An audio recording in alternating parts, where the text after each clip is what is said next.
पिछले कुछ वर्षों में ये नोटिस में आया है कि काफ़ी employees superannuation date of retirement cross कर चुके थे, रिटायर हो चुके थे, लेकिन उसके बाद उनकी डेथ हुई। इसके बाद भी उनके फैमिली मेम्बर्स को कंपैशनेट ग्राउंड्स पे रखा। तो वर्तमान में हम बात कर रहे हैं वो है एक कंपैशनेट ग्राउंड पे हुई अपॉइंटमेंट की जूनियर इंजीनियर की। इसमें जूनियर इंजीनियर का नाम है नरेंद्र गौतम। मैंने इनसे पूछा था कि जिनकी डेथ हुई उनका डेजिग्नेशन क्या था और जो लगे हैं उनका डेजिग्नेशन क्या है। तो मतलब जो कर्मचारी थे, एम्प्लॉय थे, वो लाइब्रेरी रिस्टोरर थी और उनके अगेंस्ट उनके बेटे नरेंद्र गौतम की जूनियर इंजीनियर अपॉइंटमेंट। सबसे पहली बात तो ये है कि जब 7 जनवरी को डेथ होगी उसके बाद डेजिग्नेशन चेंज ही नहीं हो सकता। या तो वो लाइब्रेरी रिस्टोरर रहे होंगे या फिर सेमी प्रोफेशनल असिस्टेंट होंगी।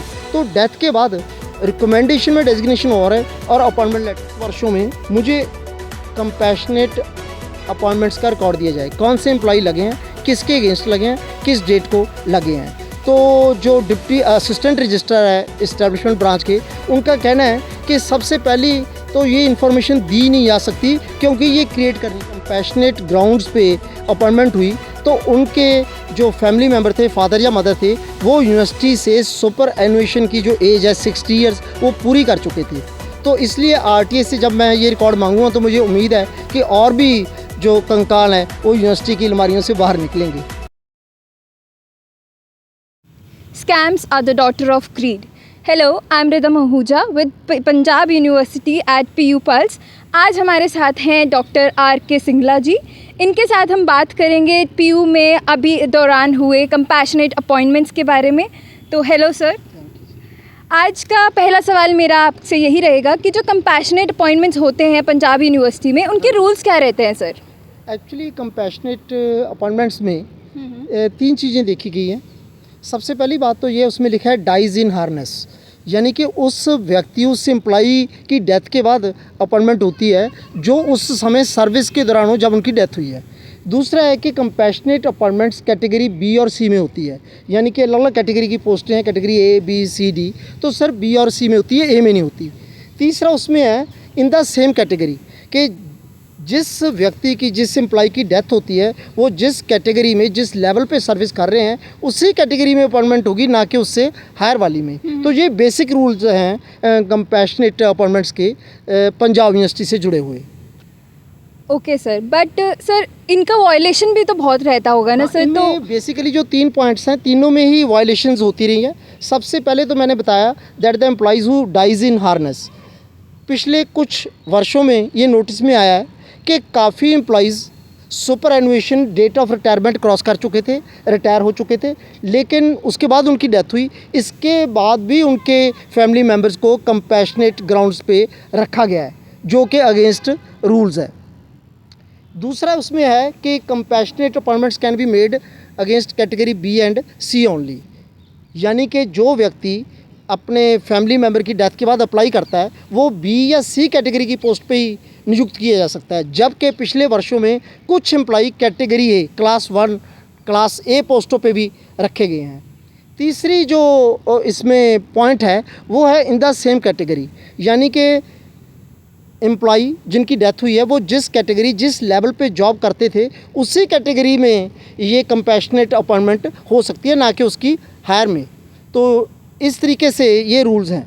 तो सर जो आप आज हमारे साथ कंपैशनेट अपॉइंटमेंट्स के बारे में बात करेंगे तो उस पर मैं आपसे चाहूँगी कि आप विचार डालें, और जो इसके आरटीआई आप डालते रहे होंगे उन पर क्या अपडेट रह सकता है? जो वर्तमान में हम बात कर रहे हैं वो है एक कंपैशनेट ग्राउंड पे हुई अपॉइंटमेंट की जूनियर इंजीनियर की। इसमें जूनियर इंजीनियर का नाम है नरेंद्र गौतम।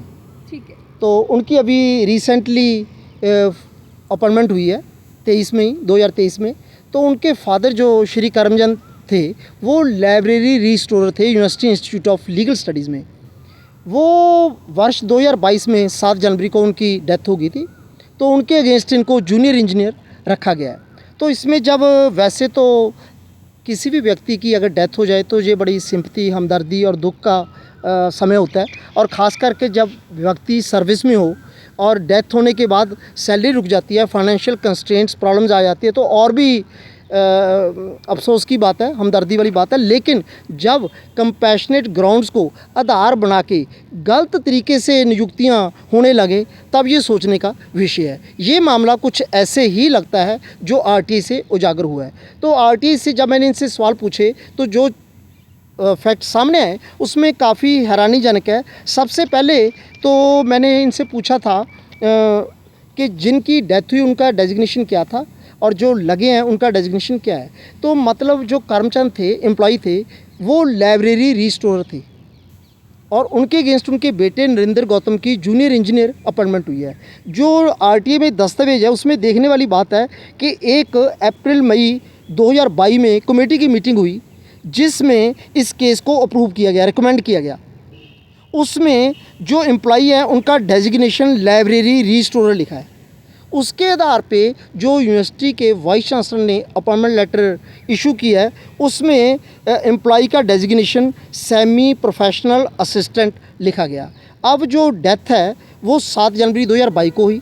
उसके बाद कमेटी रिकमेंड करती है उनके बेटे की अपॉइंटमेंट एज जूनियर इंजीनियर। वो एम्प्लॉई का डेजिग्नेशन लाइब्रेरी रिस्टोरर लिख रही है और उसके बाद अपॉइंटमेंट लेटर में सेमी प्रोफेशनल असिस्टेंट लिखा हुआ है। तो इसमें सबसे पहली बात तो ये है कि जब 7 जनवरी को डेथ होगी उसके बाद डेजिग्नेशन चेंज ही नहीं हो सकता। या तो वो लाइब्रेरी रिस्टोरर होंगे या फिर सेमी प्रोफेशनल असिस्टेंट होंगी।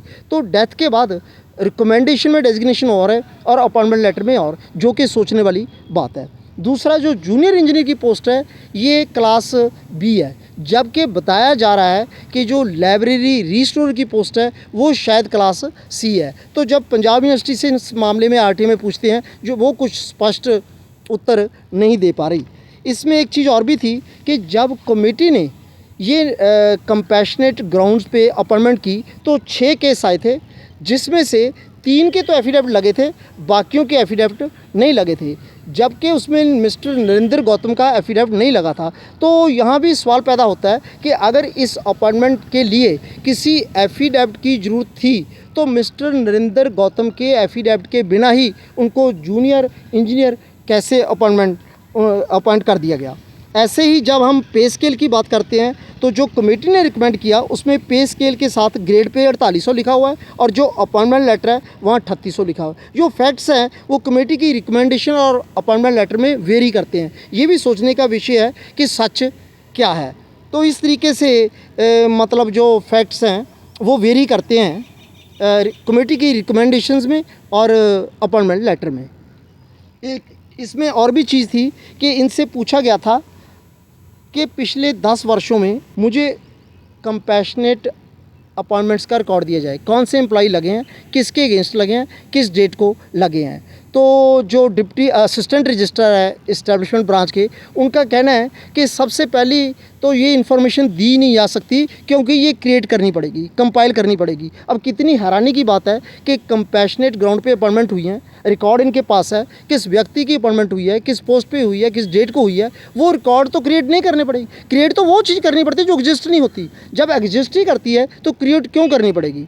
दूसरा उन्होंने बताया कि ये रिकॉर्ड इसलिए दिए नहीं जा सकते क्योंकि इसको देने से जो दूसरे रिकॉर्ड्स हैं वो ख़राब होते हैं। मुझे नहीं समझ आती कि कंपैशनेट अपॉइंटमेंट्स को डिस्क्लोज़ करने से यूनिवर्सिटी का सर्विस रिकॉर्ड कैसे डिस्टर्ब होगा। तो इनका सच्चाई को बताने से, भागने से भी पता चलता है कि कंपैशनेट ग्राउंड्स पे हो रही अपॉइंटमेंट्स में कुछ ना कुछ गोलमाल ज़रूर है। सर, आपने हमारे साथ बात करी रूल्स की, वायलेशन की, जो भी सैलरी प्रॉब्लम्स है, जो सब कुछ आपने हमारे साथ बात करी केस के रिलेटेड। लेकिन फिर भी जो इसमें भाईचारा और भाई बंधु से रिलेटेड जो भी कंपैशनेट अपॉइंटमेंट्स रहते हैं उन पर आप क्या विचार डालना चाहेंगे, क्योंकि बंद तो कुछ हुआ ही नहीं है आपके हिसाब से, आप बोल रहे हैं। जो तो बेसिकली चीज़ें साबित हो चुकी हैं उसकी तो मैं शिकायत ही कर सकता हूँ। बाकी मैं आगे आरटीआई के तहत एप्लीकेशन डाल के इंडिविजुअली रिकॉर्ड मांगूंगा, क्योंकि मुझे कुछ लोगों के नाम पता है जिनकी अपॉइंटमेंट्स क्लास ए में हुई है जो कि रूल्स के मुताबिक हो ही नहीं सकती। कुछ ऐसे लोग हैं जिनकी जब कंपैशनेट ग्राउंड्स पे अपॉइंटमेंट हुई तो उनके जो फैमिली मेम्बर थे, फादर या मदर थे, वो यूनिवर्सिटी से सुपर एनुएशन की जो एज है 60 ईयर्स वो पूरी कर चुके थे। तो इसलिए आरटीए से जब मैं ये रिकॉर्ड मांगूंगा तो मुझे उम्मीद है कि और भी जो कंकाल हैं वो यूनिवर्सिटी की अलमारियों से बाहर निकलेंगे। मेरा अगला सवाल आपसे यही होने वाला था सर कि इतना कुछ होने के बाद भी आप उम्मीद रखते हैं हम उस पर अच्छे विचार डालना चाहेंगे, लेकिन फिर भी मेरा सवाल आपसे यही रहेगा कि यूनिवर्सिटी की अभी भी अलमारियों में ऐसे काफ़ी कंकाल पाए जा सकते हैं, तो उस पर आप क्या बोलना चाहेंगे? वैसे तो ये है कि यूनिवर्सिटी अपॉइंटमेंट्स में और अपॉइंटमेंट्स के होने वाले घपले और घोटालों में बेशर्मी की सारी हदें पार कर चुकी हैं। यहाँ चहेतों को रखा जाता है, जिसकी नियुक्ति होनी है उसका पहले ही पता होता है।